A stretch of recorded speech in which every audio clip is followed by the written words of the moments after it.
Hi everyone, it's Lisa here for Honeybee Stamps. Today I have a stellar birthday card to share with you featuring the new Far Out Friends and Stellar Sentiment stamp sets. I'm going to get started by stamping a few of the images onto some smooth cardstock using Memento Tuxedo black ink. I'm using Copic markers to color the images starting with the moon. So I'm going to be using C1, C3, C5, and C7, starting in the craters with C7, my darkest shade. And I'm going to start at the sides of these craters, laying a thin layer along the back of the crater. So I'm trying to create depth so the craters actually look like craters instead of just flat circles. I'm going to follow that C7 with C5, overlapping that just a little bit, and I'm going to stay on that back side of the crater with this. We're going to follow that with C3, and I'm doing a thin line around the entire crater with that C3, and I'm going to overlap that C3 with the C5. My last color, I'm going to come in with C1 and start to blend all of this together. And I'm being careful to not lay too much of this lightest shade over the darkest shade. I don't want to wash it out. I do come back in with that C7 to darken up the backside of the craters just a little bit. So for the surface of the moon, I'm coming in with C1. Now I'm not covering the entire moon surface. I want to leave some white areas. And then I'm going to come in with Y11 and my blender pen, that tip to tip technique where I pick that color up from the Y11 with my blender pen and then start dabbing it down in the white areas. I'm going to do the same thing with my C1 so I can blend that yellow out a little bit. Now for this little monster, I decided orange colors YR16, YR15, YR12 plus R05. Now I kept it pretty simple with him by flicking all the colors in a circular motion. I colored his legs starting with the R05, R6, YR16, YR15, and I just was alternating in that order. So I used that same flicking technique for his feet. And then for the little antennas on his head, BG18, BG15, BG13 to finish that off. Now for my astronaut, it's very simple, basic blending with this. I started with my darkest color in 6 and then worked from the outer edges inward on his suit. So N6, and then I followed that with N4, blending into N2 and N0. And then I come in with BG18, BG15, BG13, and BG11 to finish off this suit. And I'm just working from dark to light with my colors. So next for his face, I'm going to come in with E04 right around his hairline and add a little bit of depth there. I follow that with E21 and then E00 and E000. Again, just your basic coloring here with blending. I go back in with that E04 to darken things up again and then follow that again with the E21 and then do my final blend with the E000. I'm going to finish his gloves, his little boots, and his backpack with YR68, YR65, and YR61. Again, no special techniques here other than working from dark to light and blending those colors together as I go. Now for his hair, I decided I was just going to actually just flick strands of hair. And I started with E31, laying down those flicks, and then I went into E33, just continuing to flick that color right beside what I had already done. E37, and then I came in with E39 just to darken up that little hairline I had created, and that pretty much wraps that hair up.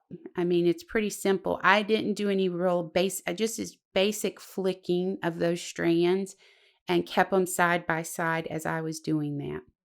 So to finish him off, I'm going to come in with B000 around his helmet, and I just do a fine line around the inner part of his helmet, and then I'm going to finish off the little knobs or buttons on his chest control area there with YR68.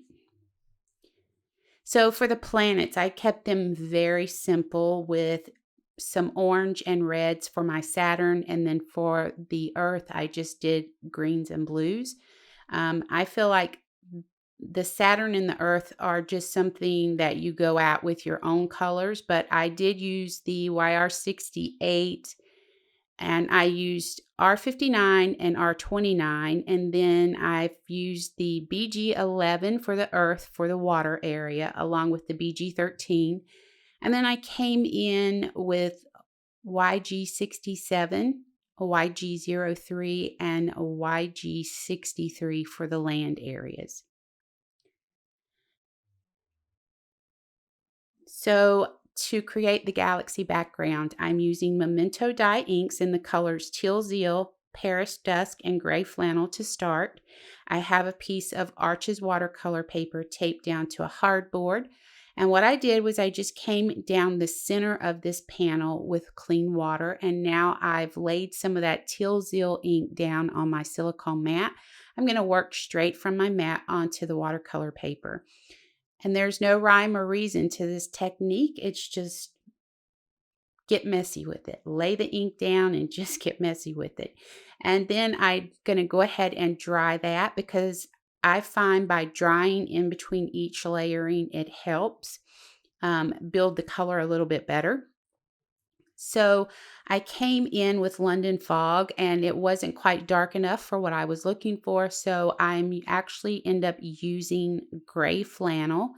And again, I'm doing the same thing, going around the edges of the Teal Zeal, laying down clean water, working that Gray Flannel ink all around, and even coming back in with more Teal Zeal to blend those together a little bit. Next, I'm going to come in with the color Paris Dusk. It's this gorgeous, really deep purple, or not purple, but blue color. It's really pretty. And I love the look that it gives when you lay it down and then you add tuxedo black to it, because I've come in and I've added some of the tuxedo black. And now I'm just working all of these together, layering them, and then I'm drying in between each layer. So I have some pear tart, and you'll see I left a little bit of a white area there. I'm going to come into that area and add some of this pear tart.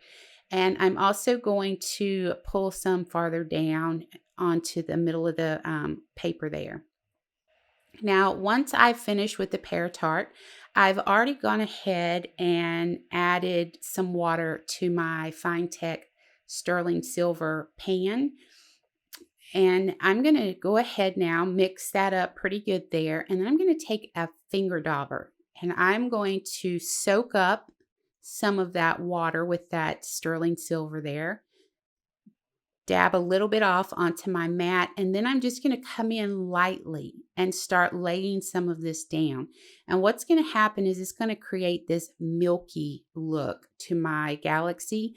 And I found that's the best way for me to achieve the look that I want, is by using the finger dauber with my Finetec sterling silver watercolor and just dab it onto my background. Once I'm through with this, I'll come in and add splatters. So we're going to go ahead and flick a lot of splatters on this, and then we're going to finish it off with the Twinkle Twinkle stencil. It's new to Honeybee. It has a lot of stars, different sizes on it. And we're going to be using some Deco foil METALLIX white pearl gel to stencil those stars onto the background. Once we have the stars stenciled on, we're going to need to let this sit and dry completely. So next, we're just going to go ahead and assemble the card. I'm going to come in with a stiff mounting foam. I'm going to cut that down, and once the panel is dry, I'm going to go ahead and add that mounting foam to the back of this watercolor panel. I'm going to go ahead and start arranging all of the colored images now. I'm using mounting foam to add these. So I'm going to use mounting foam to go ahead and place the moon down, the little astronaut, and the monster. And then we're going to use liquid adhesive on the planets, and we're going to adhere those straight to the card. Now, I stamped my sentiment, "Have a stellar birthday," from the Stellar Sentiment set, and then I just trimmed them down with my paper trimmer and my scissors. I'm going to take some of that leftover foam board that I had, the adhesive foam board, and I'm going to add that to the back of this and then go ahead and place it on the card, and then that's it. We're done. You really don't need to add any embellishments to this card because you have so much shimmer and sparkle going on in the background with your shimmer watercolors and that METALLIX white pearl gel, that you really don't need anything else. Now, if you want to add something else, by all means you can, but I felt like it had enough. It didn't need anything else going on with it. So that's pretty much going to wrap us up for this video. I hope you enjoyed joining me, and I hope you'll join me again.